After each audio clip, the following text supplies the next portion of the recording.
Stai per sentire una delle migliori conversazioni che ho registrato nel mio podcast fino ad oggi, è quella con il dottor Howard Schubiner, è uno degli allievi del dottor Sarno, ha studiato direttamente con lui ed è una delle persone di riferimento nel mio lavoro più conosciute, sia a livello, nazionale che internazionale.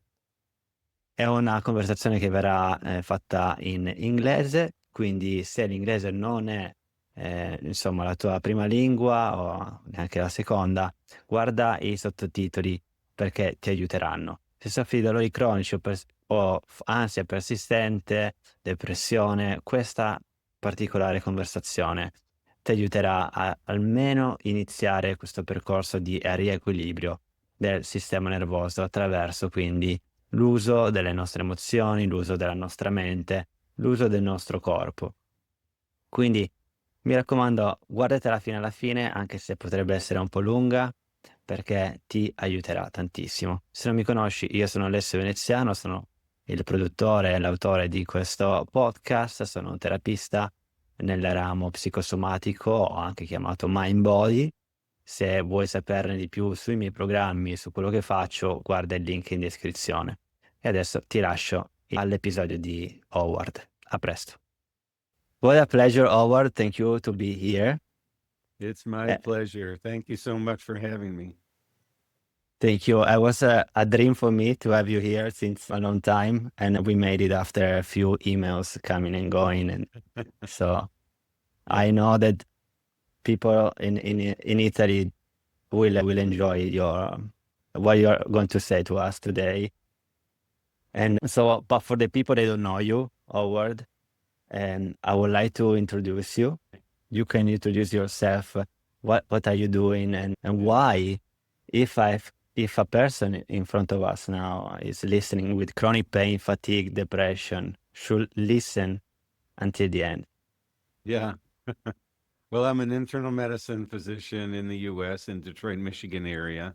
I've been a doctor for over 40 years, and I've been working in this particular field of neuroplastic pain or mind body medicine for 23 years.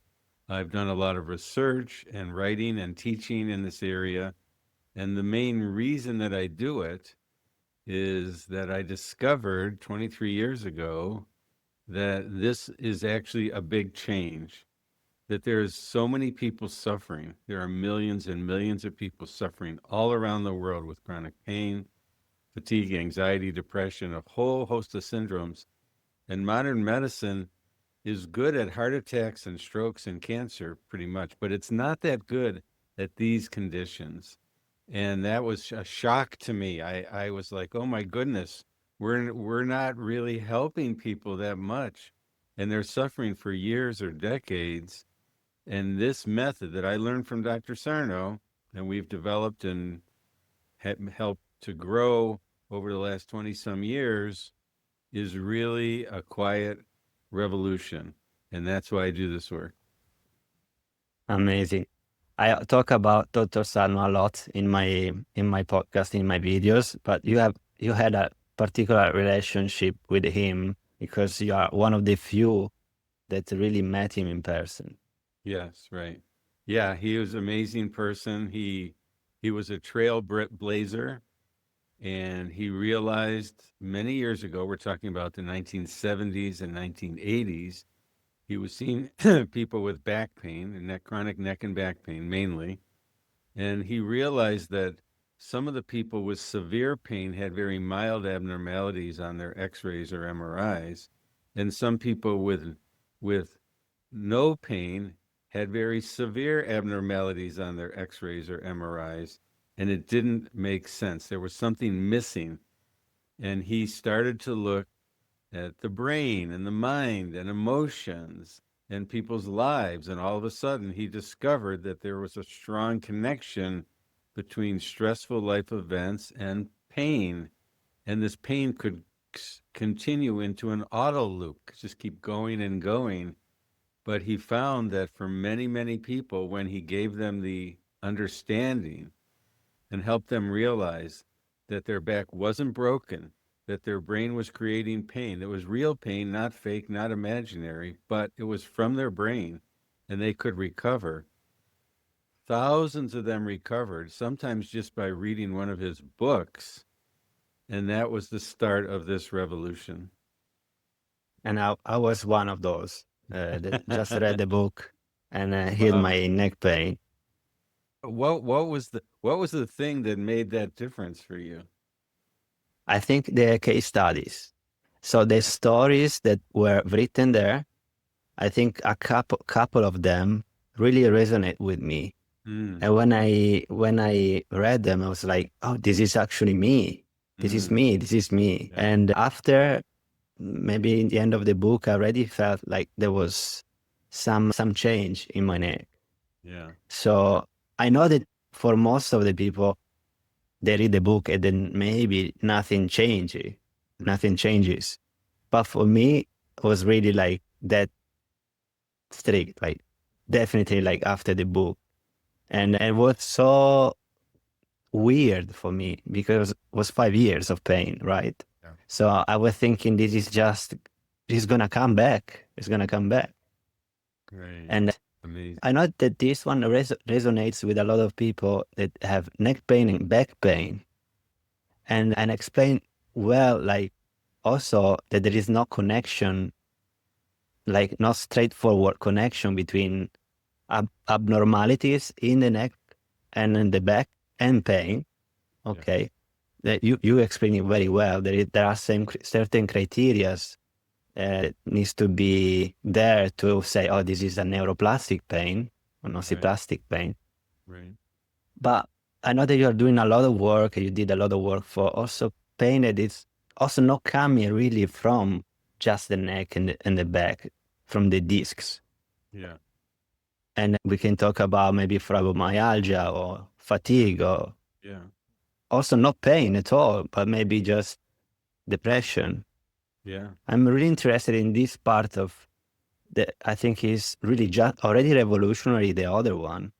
But when also we are talking about things like fatigue and depression, anxiety, how is possible that the emotions yeah, are connected so well into the physical body? yeah. It's because of this new and another revolutionary understanding in neuroscience of how the brain works. And the brain actually creates what we experience. This is a fact. Our brain creates what we see, what we hear, and what we feel. When you touch a hot stove, it's not your finger causing pain, it's actually the brain. The brain decides whether to turn on pain or not because people can have an injury and have no pain. The brain's in charge. And you can have real pain in the absence of injury. When you catch a viral infection, the virus directly can cause runny nose, cough, and sputum and mucus.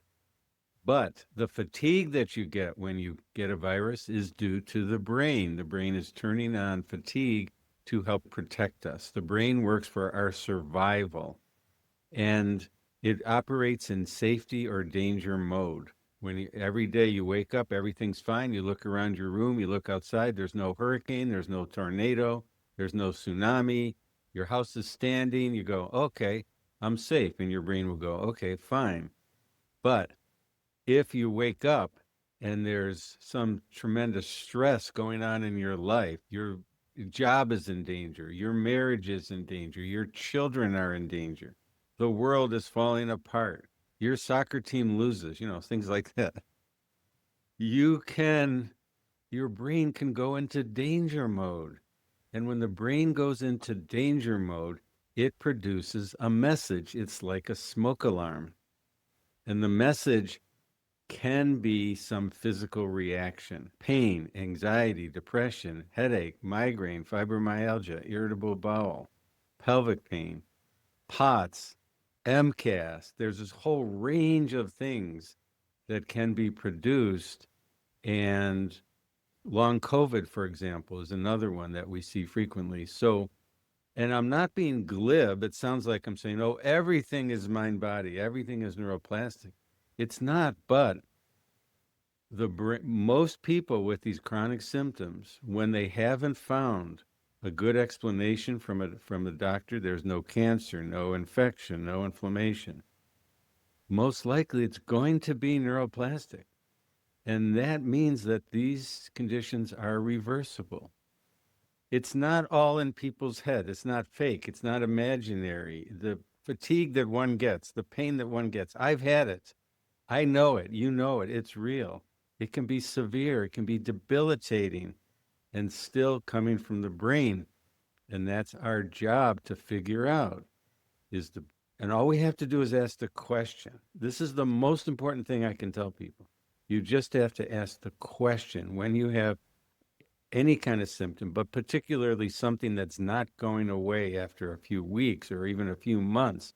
It's not going away. And you've seen the doctors, and the doctors haven't been able to help or haven't found anything, or they've given you medication that hasn't worked.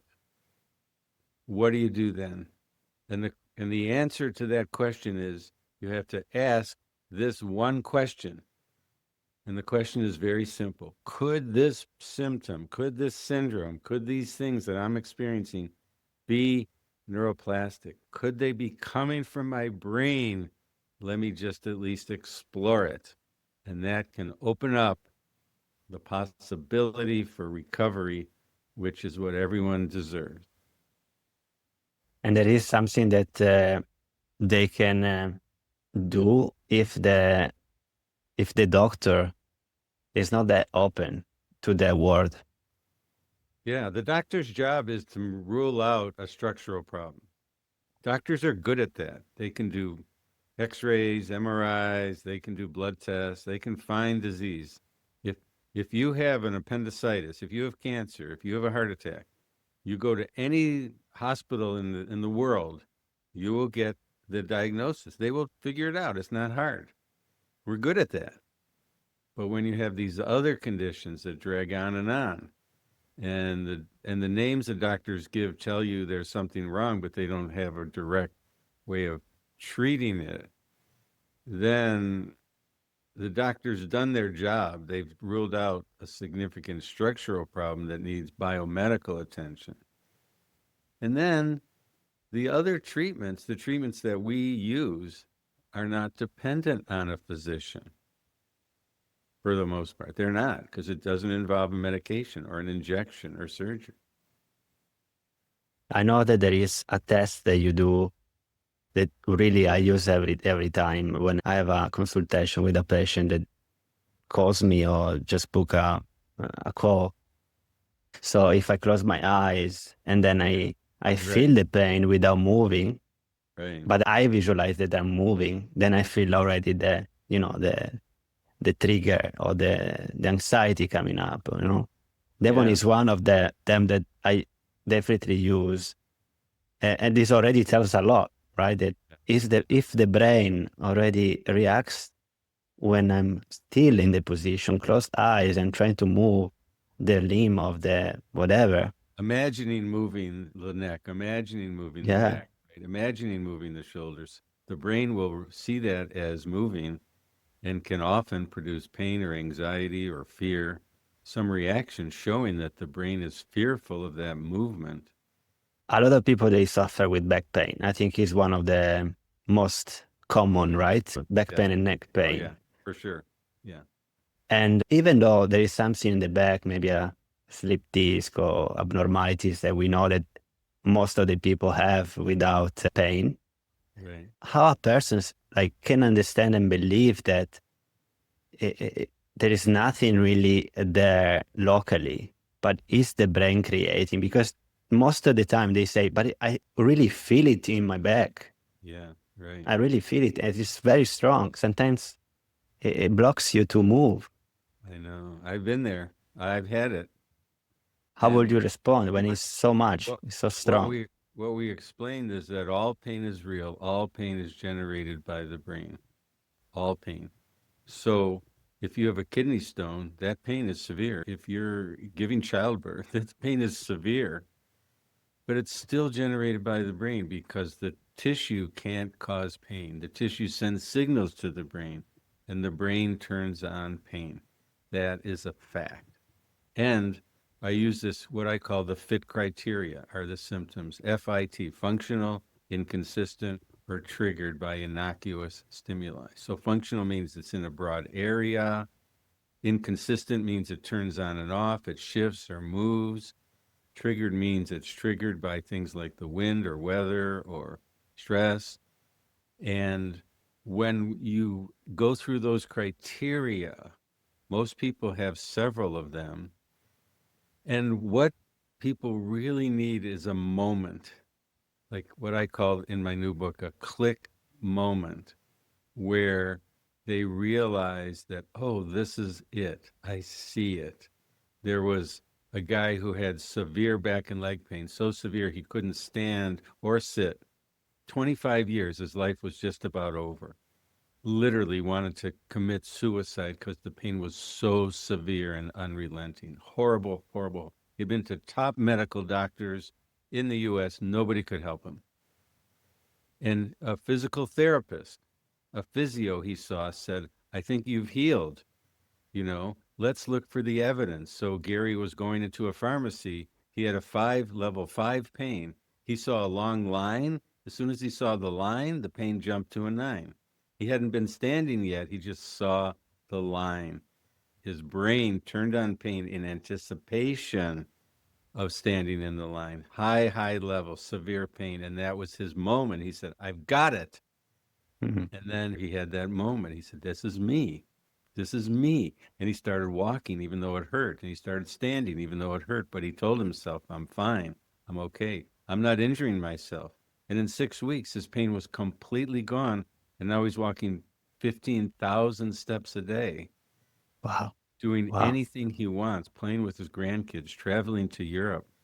I mean, it's amazing. And this is the power of the brain. Never underestimate the power of the brain. The brain can cause people to be unable to move a whole limb. That's been documented for hundreds of years.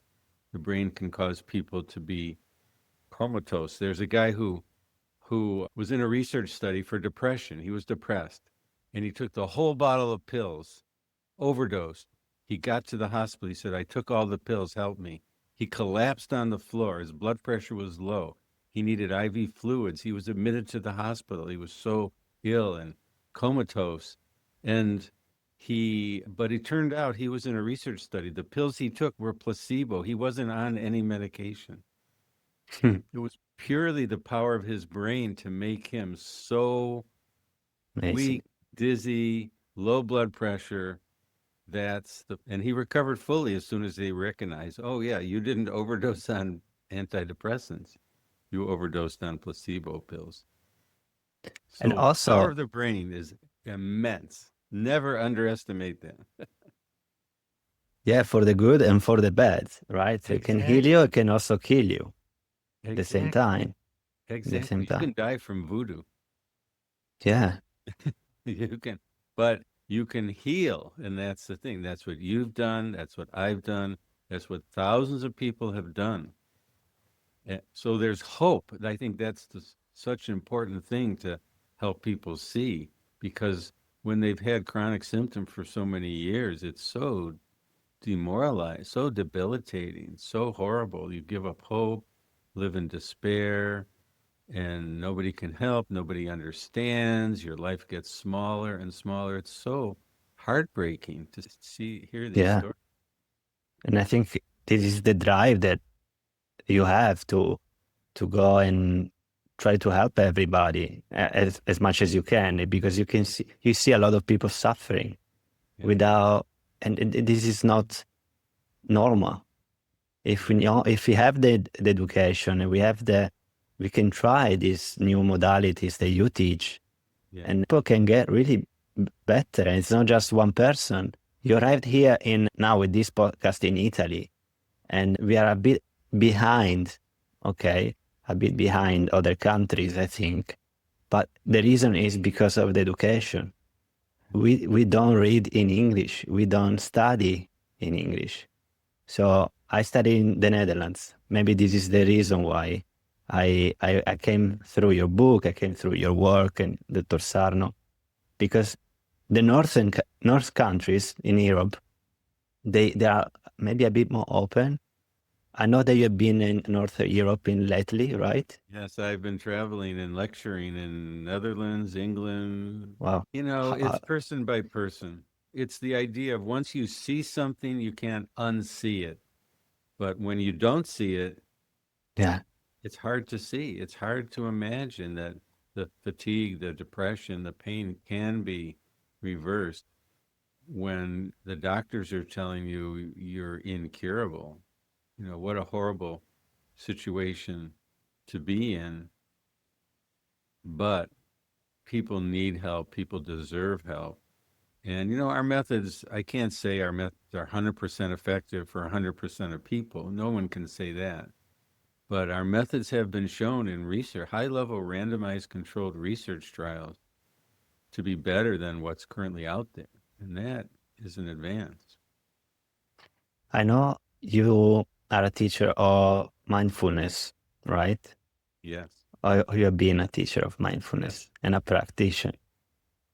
I also been studying and practicing mindfulness before I hit my neck pain, and it didn't work for me Right. Right. because I was trying to calm down my my brain. I was trying to shut it off, basically, right? Can you explain, because this I think is really important, Yeah. the difference of mindfulness Yeah. and an emotional awareness therapy, or what you are Sure. doing now Right. with this work? So the research shows that cognitive behavioral therapy, acceptance and commitment therapy, and mindfulness therapies for chronic pain have very low level of efficacy for actually reducing pain.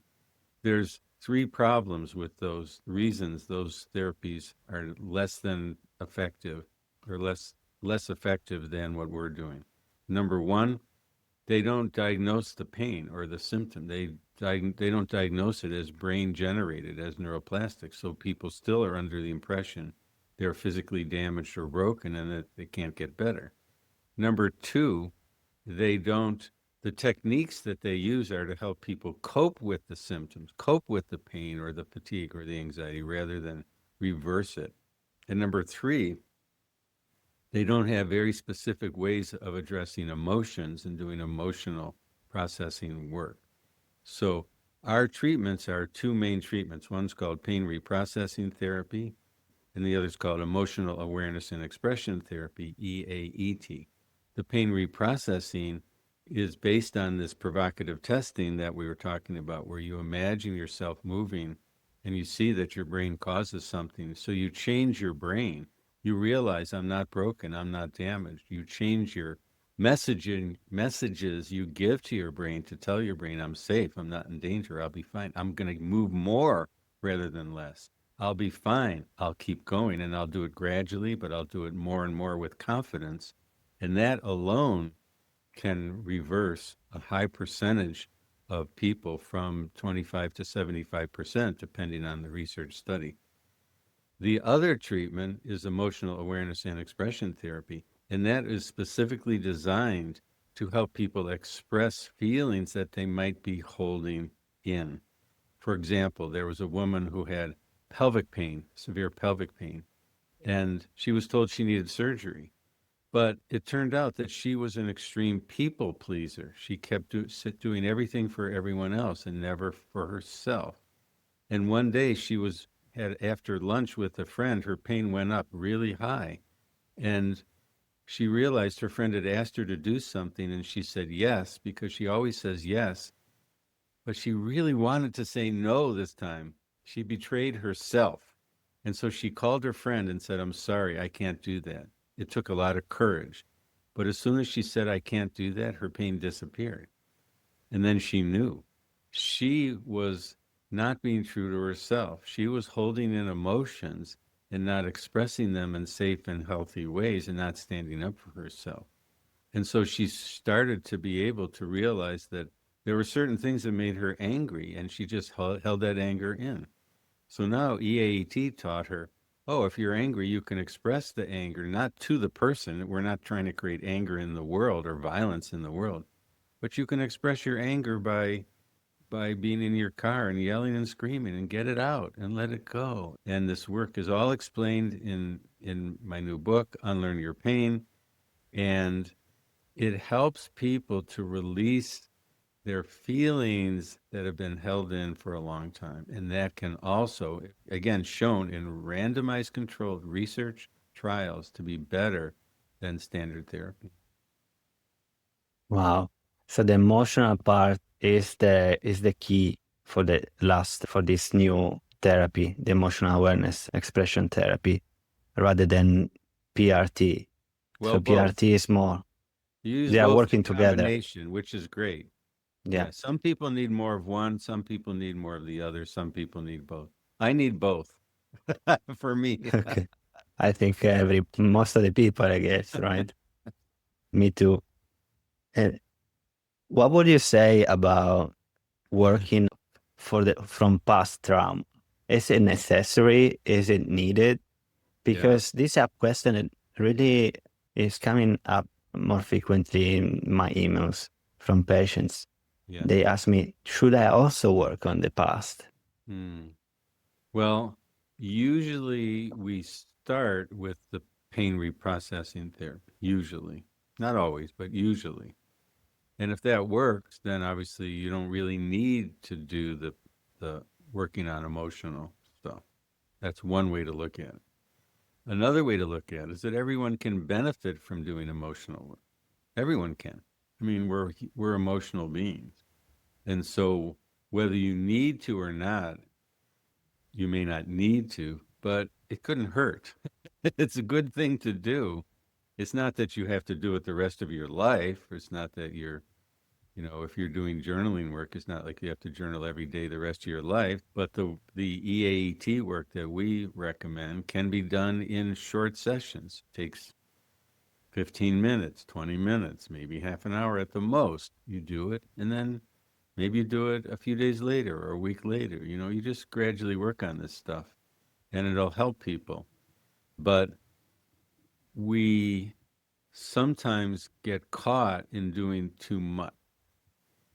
Sometimes people with chronic pain, anxiety, depression, fatigue have been people pleasers, as I mentioned before. They become perfectionists. They try to do everything perfectly. They put a lot of pressure on themselves. Often this comes from high expectations in their childhood or not feeling good enough, worrying about what other people think of them. And so these are very common. And everyone has some of those, of course. But sometimes these are quite strong in people with chronic pain, anxiety, depression, fatigue. And so, therefore, it can often be very helpful for people to be kinder to themselves, to understand themselves better, to be putting less pressure on oneself, to being more compassionate to oneself, so that you're not worried so much about what everyone is thinking about you. You're not worried so much about speaking your mind and being honest and authentic with people in your lives. This is very important. And sometimes that's the key to recovery. One of those things is to give yourself a break and not work too hard on trying to get better. Maybe not so much. They always ask you, I guess, how much meditation I need to do during the day, Exactly. right? 10 minutes, 15 minutes, two times a day, three Right, times a exactly. day. What Right. would you say? How much is too much? I think that what we want people to do, the quickest way to recovery is probably what you did. The quickest way is to, number one, recognize I'm not damaged, I'm not broken. This is my brain. The symptoms are real and I can heal. Number one. Number two, live your best life. Go out and live your life. Do what you would do if you were perfectly pain or fatigue or anxiety free. How would you live? And so, would you meditate if you were free, or are you meditating just to get better? Yeah. There's a big difference. So, I would say if you want to meditate, great. Meditation is fantastic. I love it. But It's not for everybody. And if you're doing it, you say, oh, I have to meditate or I won't get better. Now you're falling into that trap. It's So the intention behind. exactly. The intention is critical. Exactly. Are you award optimistic of the medical world that is changing as you want, at the pace that you want? No, I'm not optimistic because the world of medicine is entrenched. It's stuck. It does what it does. It's hard to change. It's like moving a huge ocean liner. It's big, and the, of course they want people to get better, but they don't really have the tools. This change will happen, but it's going to take a while, and it's going to be person by person, one person at a time. The people who care the most are those who are suffering. They're the ones who care. They're the ones who are looking. They're the ones who are going to find this work and use it, and that will spread. And the more it spreads, eventually modern medicine will catch on. More and more people will understand it. And number two, we're continuing to do research. So research is showing that this work is effective, and that will also play a role in helping to change medicine. Do you see certain conditions more difficult to heal or recover than others? Like, for example, fibromyalgia or chronic fatigue syndrome. I don't see a difference in these syndromes. The symptoms are different, obviously, but the cause is the same. The cause is the danger signal in the brain going off because of stress and emotions in people's lives and continuing because of messaging that people are damaged and broken, and it gets stuck in an auto loop in the brain. But it doesn't, but the auto loop is the same, whether the auto loop is fatigue or fibromyalgia or anxiety or depression, it's still an auto loop of danger. And so what we find is that people can recover no matter which syndrome it is. The important thing is just the first question, is it neuroplastic or is it structural? Making that distinction is critical. And 90% of the time, roughly, depending on the situation, of people who have these chronic types of symptoms, 90% of the time it's going to be neuroplastic. But you have to investigate and figure it out. 90% is really high. It's Really really high. high. Really, I know. I know. It's amazing. But what did you see between the last PRT and the new studies coming? Do you see that actually the first study was remarkable? I was still in university when I saw that, and I already healed my neck pain from the book, and that one was really a big evidence, but it was a small group, and I was also for musculoskeletal Yeah. pain. It wasn't migraine, it wasn't fibromyalgia. Right. Research is hard to do. And research, when you do research, you're randomizing people to different groups. You're taking people who have a general problem, and you're saying, let's try this therapy compared to this other therapy, PRT versus CBT, for example. The results are positive and powerful, showing that PRT is stronger than CBT, Yeah. showing that in the other studies, showing that EAT is more powerful than CBT. We've shown that already in several studies. But the how many people actually have recovery is going to be lower in a research study than it will be in clinical practice. And the reason is that in clinical practice, when people come to you, they're looking for neuroplastic recovery therapies. They've failed with all the other biomedical therapies. They're coming to change their mind and realize that they have a neuroplastic condition. Realizing you have a neuroplastic condition is probably the most important component of recovery. That those people are different than the people coming into a research study. Those people don't have that idea that they have a neuroplastic condition. The research team is going to evaluate them and determine if they have a neuroplastic or not, and help them to see that. But many people won't see it. And if you don't see it, it's going to hinder your recovery. So the results are going to be lower in a research study than they're going to be in clinical practice. That's why it's so important for this education that you're doing, that we're all doing, to help people understand that these symptoms are real. They're not in their head. There's no shame in having them. They're part of being human. Everybody has some neuroplastic or mind-body conditions at some points in their life. Everyone does. And these neuroplastic recovery therapies, such as PRT, EAT, and sometimes making changes in people's lives. Some people need to change their job or set boundaries with a friend or partner. Those therapies can actually be effective. And so the research shows it is important, but it's not quite as accurate in terms of the number of people who can recover. I understand that.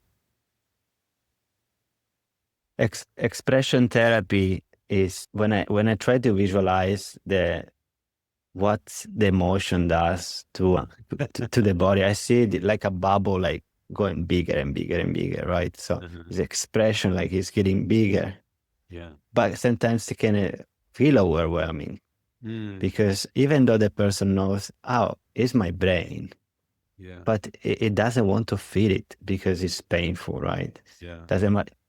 It can be emotional pain or physical pain, Right. and I think that one can create then other problems like depression or other mental problems. I know that you, in your new book, you talk about a lot this part of there's not just pain, there's also something else. Like, Right. can you explain like what depression in your point of view is and why it's there? Yeah.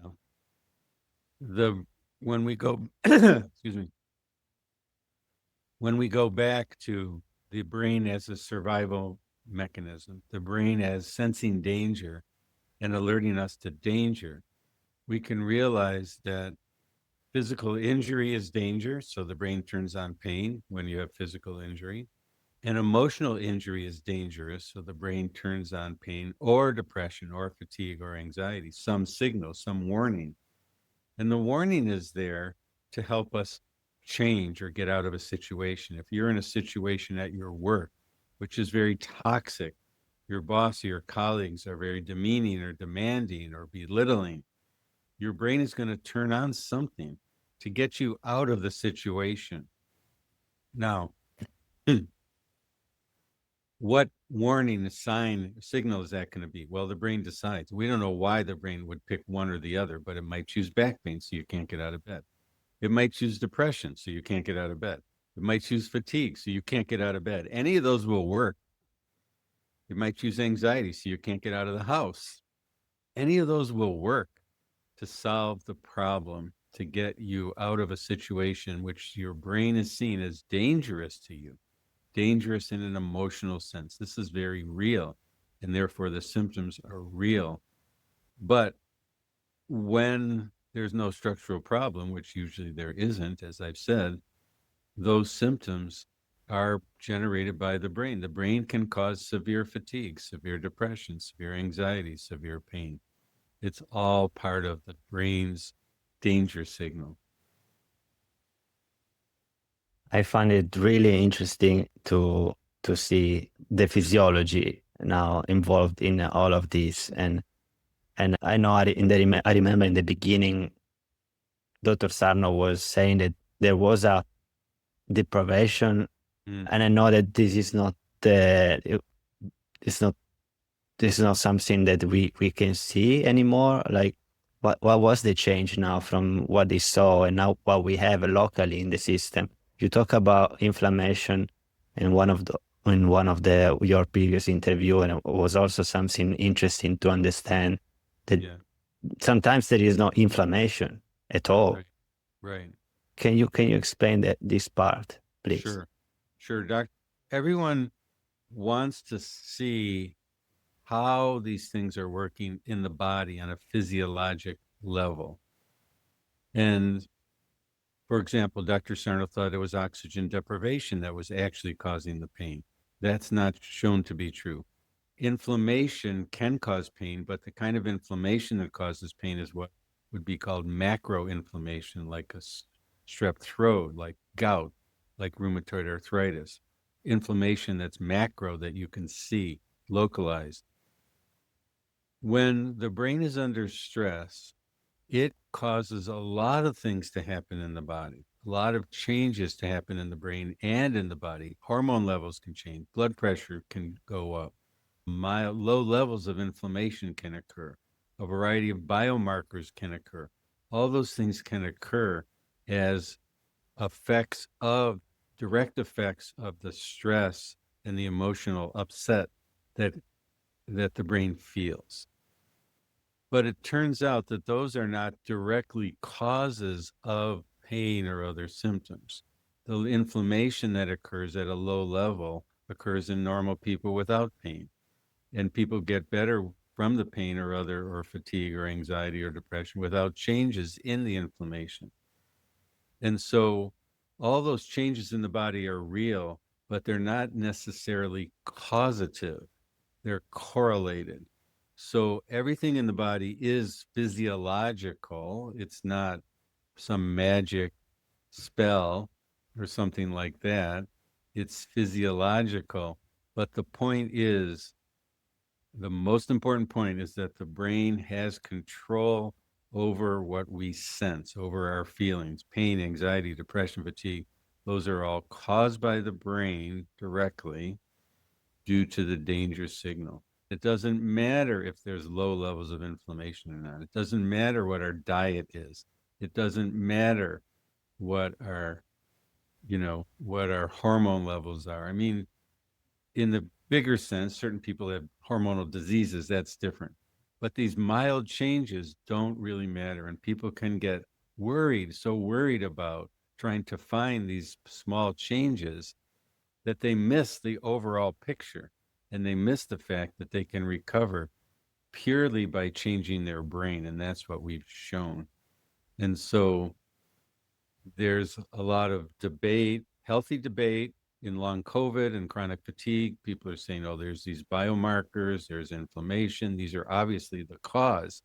But yet we see people recover quickly from these disorders using neuroplastic recovery therapies without changing the inflammation, without changing the biomarkers, without changing their genetics, et cetera. It's important not to get lost in the weeds, so to speak, of worrying about these minor changes when the bigger picture is neuroplastic recovery therapies can work. The hope is really high, and I hope that with this conversation, Howard, we at least ignite or we spark something into the brain of people who have chronic pain. That's what helped you. You had that spark. Really. That spark, we're reading Dr. Sarno, that spark helped to liberate you from worry of your neck and to liberate you from pain. That's the spark that Gary got when he walked in the pharmacy. He said, that spark, oh my God, it's my brain. It's that spark that woman had, I said, who stood up and said, I can't do that. That was the spark for her. And thousands and thousands of people have had that spark by listening to you, by listening to me, by reading Dr. Sarno's books, by reading all the other books that are out there, and taking their own health into their own hands. And that is a huge difference. Definitely. It is a bit difficult to feel supported because we are all therapists and medical doctors a bit separated each other. This planet is big. So when I talk to you, I feel like, oh, let's go, let's change the world.